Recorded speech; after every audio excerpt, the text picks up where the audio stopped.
I have been working as a full-time professional photographer for one of the largest real estate agents in Scotland for several years now. I'm going to say, should have checked this one out before I started this video.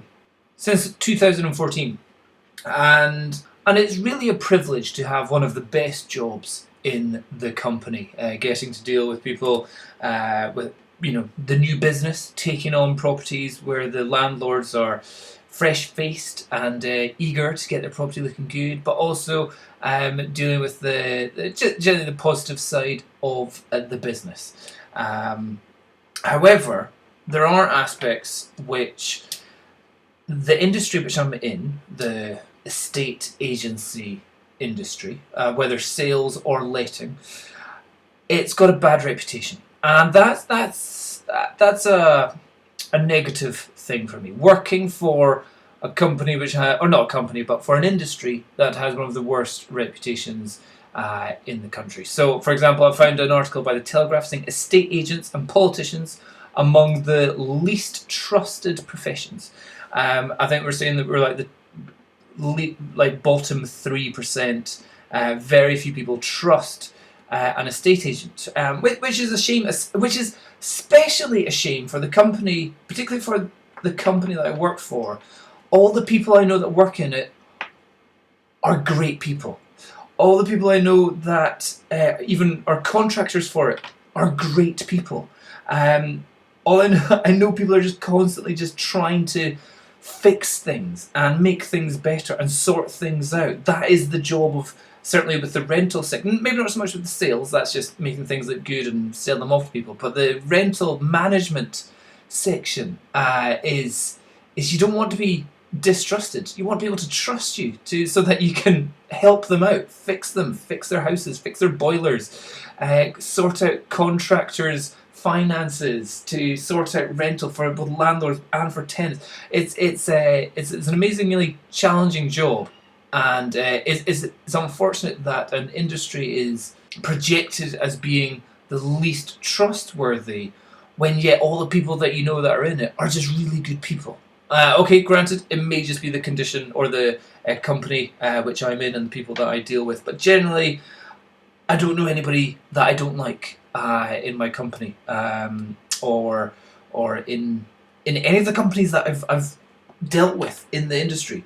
So it's a shame. And one of the aspects of the mistrust is that people sometimes think that certainly in the sales section, we oversell something, and then oversell, underdeliver. I would say that's probably the same in the rental sector as well. Oversell, underdeliver, which can make people very upset with something which they're having to live in. It's not like you've oversold a computer and then you find out it's not quite as fast as you think it. Whatever, you've still got a great computer. Sometimes with a house, you're oversold a house, you get in there, the heating doesn't work for the first 2 weeks, and then you're having to live in a freezing cold house in winter. You can understand why people would not like that. So, one of the privileged position which I am in is that my role as photographer has evolved within my company. Doing photos for sales, doing floor plans for sales, doing video for sales, for the rental market, doing the rental photos, floor plans, not so much videos for the rental side, just because things change too much. Working on the terms and conditions, working on the copyright of certain aspects of the property, working on legal terminology within our marketing material. So, for example, what I mean there is, for example, in a floor plan, we have to have a certain clause under it saying this is for illustrative purposes only, because how one person draws a floor plan may be different from how a home report draws a floor plan, maybe even different from how an architect draws a floor plan. So there's never two floor plans of the same house which will have exactly the same measurements. There's also limitations in the software and the hardware that we use whenever we're doing these things. So there's always going to be variances, and we've got to cover our backs on that. And also the way that certain softwares present different floor plans and things like that. There's variances within the stuff that we use. Additionally, with the photography, I would say the photography side has definitely uh, got better throughout the industry. So many more companies are bringing up more professional photography. They're owning more professional equipment, or they're getting more professional staff to dedicate their time to getting good photos, or they're outsourcing and getting professional agents in to do the photography for them. And generally, I would say the quality in the industry has massively increased over the last 5, 6 years. And so part of my role has evolved to also start doing the training for new agents that are coming on. The company I work for, they are expanding out with Scotland, and they're going to be taking over the country. That's their plan. And so part of my role is training new agents to come in, or coming into the company to do some photography, to do the photos of their houses, to do the floor plans of their houses, and it's quite an involved process teaching that, and there's going to be a lot of mistakes made along the way. Certain people maybe not getting to grips with their camera very well, maybe not getting to grips with the editing very well, maybe not getting to grips with the floor plan, or not dealing with the time requirements for all of it, depending on how big their workload is. So there's going to be a learning curve for everyone there. So that's another part which I'm working on, is the developing and figuring out the learning curve for the new agents, and more training going forward. But one of the biggest parts of my job, or what I would consider the most important part that I am pushing in my job, is compliance, so that at least the agents within our portfolio do not fall under the category of least trusted professionals. I really want the company that I work for to be a shining light, a beacon of trust. And that's the whole part, is going online. It's really going online, so everything can be just seen from start to finish. There's no hiding anything. There's no going through 15 different call centres to get to the right person. And with that, there's a level of transparency. With transparency, there comes honesty. And with honesty, there comes trust. And I want that to be the same from the very beginning, so that whenever an agent is taking on a new property, they are being as truthful from the very beginning of the property beforehand. And the benefits of this are multitude. So in other words, what I'm trying to tell people, the new agents to come on, is that show everything about the property in your photos, even the bad. And this, when we started explaining this to the people in the training courses, they're like, are you crazy? Why on earth would we want to show the bad things of a property? We are trying to let this out. And my response back to that is that you're not trying to let it out. You're trying to manage it. And the worst thing that you have to deal with is if you've got 10, 15 properties you're having to manage each week, and then one property becomes a massive pain in your backside because for some reason you haven't presented it in a correct manner or a truthful manner, and you're having to deal with claims, court cases, lawyers, arguments from just one property, that can take up a huge amount of your time because you just didn't show something. What waste of your time? Waste of your time, your money. It reduces your amount of being able to show other people around other houses, to have time to go meet other owners, to take on new business. It just becomes a massive pain in the backside. Additionally, by showing everything and letting the landlords know that you are going to show every aspect of the property, it puts the onus on the landlords to make sure that they are having their property in the top condition before we even start marketing it. Not before we let it, before we even start marketing it. And if we've, as I said, people saying, but what if there's a massive stain on a floor? Like, well, make sure you get a photo that shows that stain on the floor. It's not your job to hide a stain. Sure, a stain can be cleaned up, But you know what? The landlord needs to get that sorted. We need to offer the ability to say, if you get it cleaned up and it disappears, we're happy to come back and take another new marketing photo. But until that is cleaned up, we have to market it with the current condition that it is. The way that I've brought this up is from my years and years of experience in both the letting and the sales industries. The amount of times where we've, or not necessarily the amount, but the repeat times where we've had complaints because a property doesn't necessarily look the same way in the marketing images as what it does in real life. And there's been some shocking examples of this. One was we'd taken a property on for rental. The owner had it as an Airbnb beforehand. I went round, shot it. It was immaculately presented. Kind of flowers on the table, cutlery laid out on the table as well, so it looked all presented. Puffed up cushions, all that looking perfect. Took the shots, great. Rented it out, not a problem, to a couple of doctors or vets, can't remember. We thought, brilliant, got some fantastic student doctors or student vets, and great, got that sorted. Owner, 6, 7, 8 months down the line said, I need to sell the property, can you put it on the market? The sales company said, not a problem, we've already got images, we can get it on the market later on today, after we've told the tenants and given them their 2 months notice, all that kind of stuff. And they're like, brilliant, fantastic, great work, you guys are doing fantastic. The problem that arose was that the tenants that we stuck in, although they had great CVs, although they had great resumes, if you want to call it that, they were clearly too busy in their life to tidy up the house. So what had happened is some viewers, very quickly the property was put on the market, and the place, we had people booked in to view the place to put in offers of buying.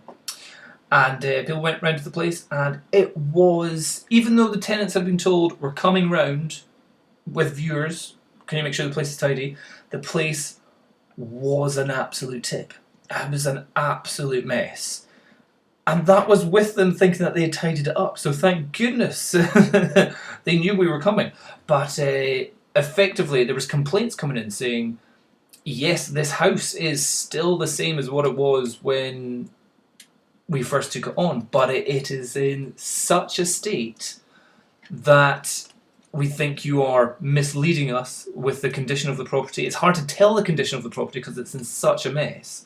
Just like clothes all over the floor, just like food everywhere, general untidiness. That people's like, I can't actually assess the condition of the property when it's in this bad a state. You've massively wasted my time, you've embarrassed me, I've had to go into a property that's that much of a state, I've travelled all the way here and it looks nothing like what it looks like in the photos, I'm not happy about this, I'm going to make a complaint to the property ombudsman. Whoa. When you got situations like that, our company then changed its policy, saying, look, if you want to put it on the market, not a problem, we'll put it on the market. We'll get one of our agents to go in, and if it's exactly the same as the photos, we can do it. We have to have an agent to check out the property before it goes online. Fine, fair enough. But if not, we need to put on new, current photos that advertise it in its current condition. So a lot of owners were like, no, the place is a mess. We've had some cases where it's the owner's son or daughter has been living in the place in the mess. They're like, no, could you just try and market it with old photos? Like, no, we need to market it now with the way that it's currently presented. So that's meant that owners have had to kind of take the hit and say, right, okay, hold off, or we'll sell it once the tenants have moved out. So that saves up tenants a bit of time to organise their things to move out of the property, and then it gives the owner time to actually maybe do any renovation to the work that might be required once the place has been cleaned up and tidied. But it just meant that the onus was put back on the owner to sort things out for properties beforehand. So not necessarily the agents, but it meant that So for so long, landlords have had it easy, just saying, put on those photos that I took 3 years ago, and there you go. We had another example. I've got another example here. I've got many examples um, where took up as a property. It was just a sales property. So a lot of this stuff is information for sales that we're bringing over to the management, letting management kind of side as well, where we marketed the property. Got new photos of it, front and back, making sure we get back shots, and then sold the house absolutely fine. About 4 months later, I get an email saying, Dom, can you send through the photos that you took of that property at that time? And I'm like, yeah, sure, not a problem. She's like, can you definitely confirm that these are the photos done on that date and we haven't used photos from before, from like a year before, from the letting side? I was like, no, definitely new photos. It's like, oh, thank goodness, because the owners that moved in were complaining that there was a leak on the outside wall at the back of this tenement flat. So it was the back one that we couldn't see from the street, and I think it was a leak. The tenant moved in saying, or the tenant was trying to claim, saying, you marketed this property with inaccurate images showing that there was no leak coming from a downpipe in the back of the building. And fortunately, we said, these are photos taken from that date. We can accurately advise you that there was no leak from that time before you moved in. We did not advertise it wrongly. So fortunately, again, with all our photos, we've got this time stamps from when we took the photos. But that was another case of, like, if we had used previously taken photos, maybe even from a landlord, taking their photos, put it on, 4 months after selling a property, they could have been in all types of trouble for misleading or falsely advertising a property and its condition before somebody purchases a property. So that's what we're saying now, is that for all our agents, to enhance at least our company within an industry that's considered to be one of the least trusted, let's try and make our company or our agents be considered to be the most trusted in the least, let's make us the best ones out of it. And unfortunately, that may mean that we show negative things about our property. I showed up an example of a stairwell. The paint is all peeling off it. In fact, I'll try and find it in the training that I do. Actually, not so much the stairwell. This is one of the photos that I said, look, we need to show the front of the property. And if you look carefully, this is quite a bad photo. This property is suffering from some serious damp, mold, growth. There's obviously a leak going on here. We had the owner saying, please do not show this property. Or please do not show that aspect of the property. It's like, we have to show that. I think the property that we're trying to rent out was this bottom one, which didn't really have too much of an issue. But saying, if we hide the fact that there is clearly some serious issue going on around here and around here, we could potentially be misleading a tenant, a potential client, and we could be putting ourselves into legal issues here. The owner said, but the owner tries to say, but they'll never see it because they'll be inside the property and it's not affecting our property. I'm like, it doesn't matter whether it is or isn't, is whether it could. And also, if by not displaying that, are we potentially affecting a person's likelihood of making a transactional behavior? There's a term here. So in the world of photography or real estate, there's very little official guidance apart from follow the CPRs on what is allowed and what's not allowed. Is there a standard? Is there an official standard in what is or isn't allowed in photography, or what should be done in photography? There's pretty much nothing. It's a cowboy's game out there. And there are two main aspects of the CPRs, or the Consumer Protection from Unfair Trading Regulations, regarding misleading omissions and misleading actions. And the main point here is that so if you do something that omits something, so you miss out the fact that there's a massive stain on the carpet, or you miss out there's a massive leak on the outside of the building. So misleading information. If you're hiding something, that's our one. So if there's scaffolding on the building, we're saying we need to get photos of it with scaffolding. If there's building work to be done in front of the building, from the view of it or something, we need to make sure we get a shot that shows that is going to be a building site as well, because that is material information about whether it's a suitable property for somebody. It says, and as a result, it causes, or is likely to cause, the average consumer to take a transactional decision he would not have taken otherwise.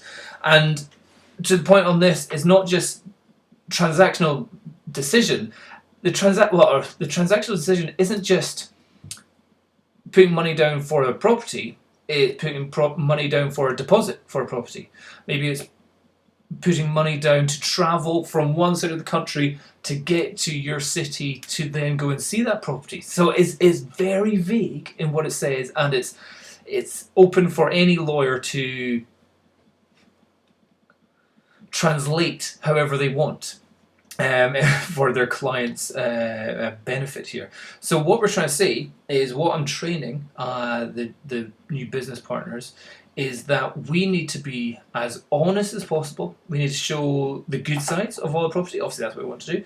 But we cannot hide the negative aspects of a property, because by doing that, you could be setting yourself up for a whole pile of trouble and hassle if you do that. And the other thing that we're saying is that if you hide something from the view of a property, let's see, here was another shot where it was like, this was the back garden of a stairwell property. Clearly, there's going to be a heck of a lot of building work, noise work going on there. If somebody comes along and views that property and goes, oh, I work night shifts, I wish I'd known this garden was going to be a total building site for the next however long it's going to be. I'm now not going to take this property because I need it to be quiet during the day, or as quiet as expected. In other words, not living on a building site.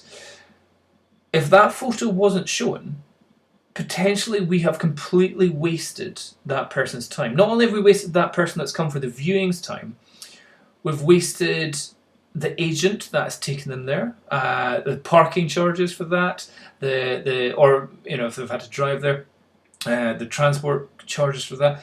If there's a tenant in the property that they're trying to show them, they've had to organise with the tenants, the organisational amount of time that needed. See, and all it required was showing that this is the state of the garden. Granted, it's a mess. Granted, it doesn't show the property off very much. But by showing this, we've taken out 99% of the people who are night workers or shift workers, because they're going, oh, we don't want that property. It's not that we've lost them, we just haven't wasted their time.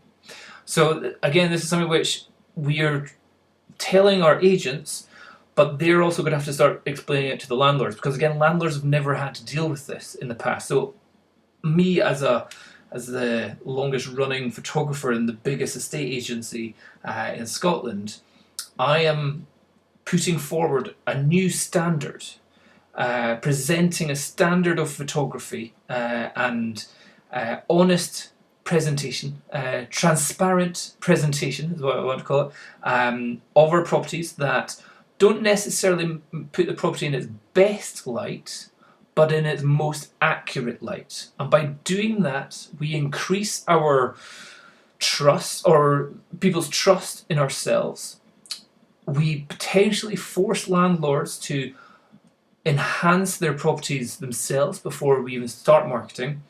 And also we waste so much less time by not doing completely pointless viewings. There's a great statistic on Rightmove saying a property that has great photos gets 98% more viewings than a property with average photos.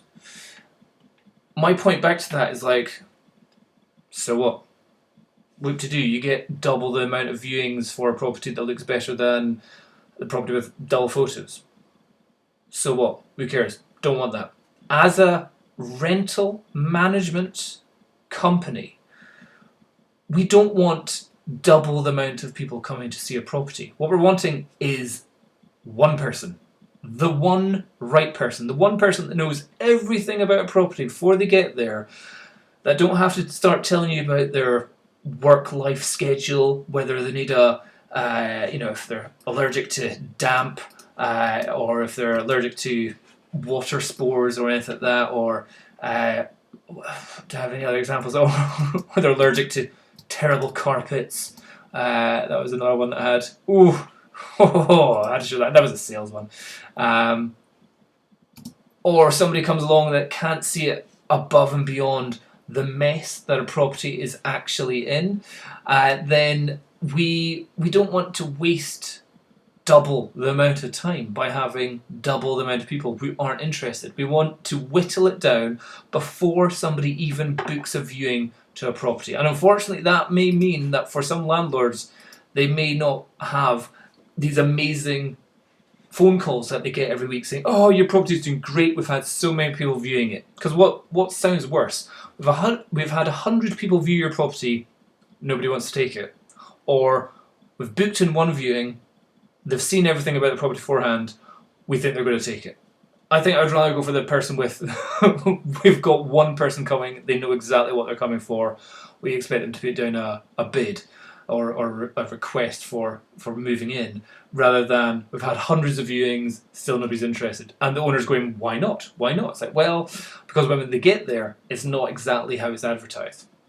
So that's what my job has transitioned into, is the training of new business partners to do photography, but not just to how to take photos, but how to cover themselves legally, and how to help promote the industry which I work in, promote it so it becomes a little bit more transparent from the very start, and hopefully boost our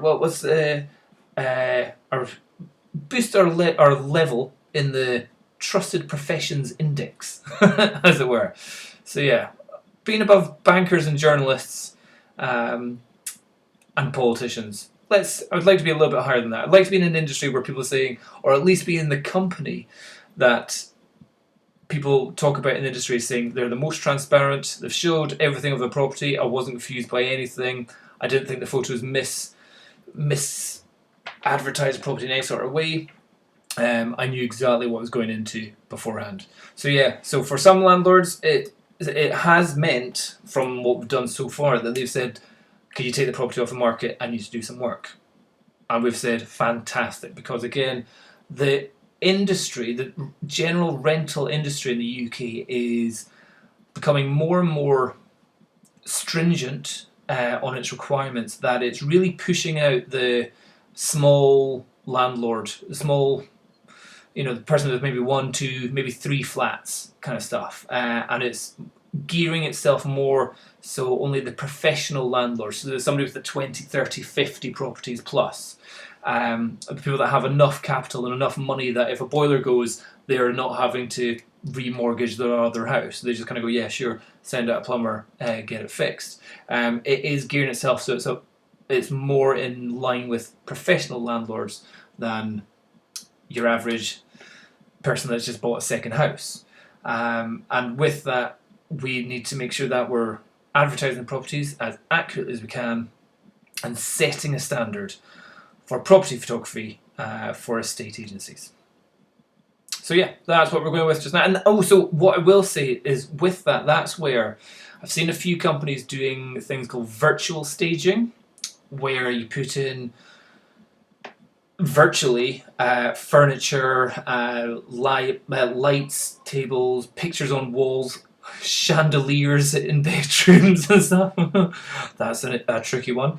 And that is, I would say, getting very close to misleading, misrepresenting a property, certainly in its current condition, that you could be potentially wasting people's time and could get you in trouble. So my additional advice is just, if you are going to present a property with virtual staging, putting the small print at the bottom saying this was created with virtual staging isn't enough. That actually, I think a lawyer could take you to town, saying small print doesn't cover you for misleading somebody in a viewing. It would be the case of, you need to show, even if you want to have all your virtual stage photos at the start, so the first 10, 15 photos that you look at, ooh, look how nice this is, but you have to start showing the current condition of the property, the virtually staged images in addition to that. That small print I don't think is going to cover you, certainly in the near future. You could be covering up stains on floors or moth-ridden carpets or cracks in walls or falsely advertising the strength of a ceiling with a giant chandelier, So yeah, that I think, if we're going to be setting a standard, that is not a standard I want in our industry, because it's pretty misleading going on there. And I want to be in an industry, or at least in an agent within the industry, that is doing its best to enhance our trustworthiness throughout the public. So there you go. That's what I've been up to.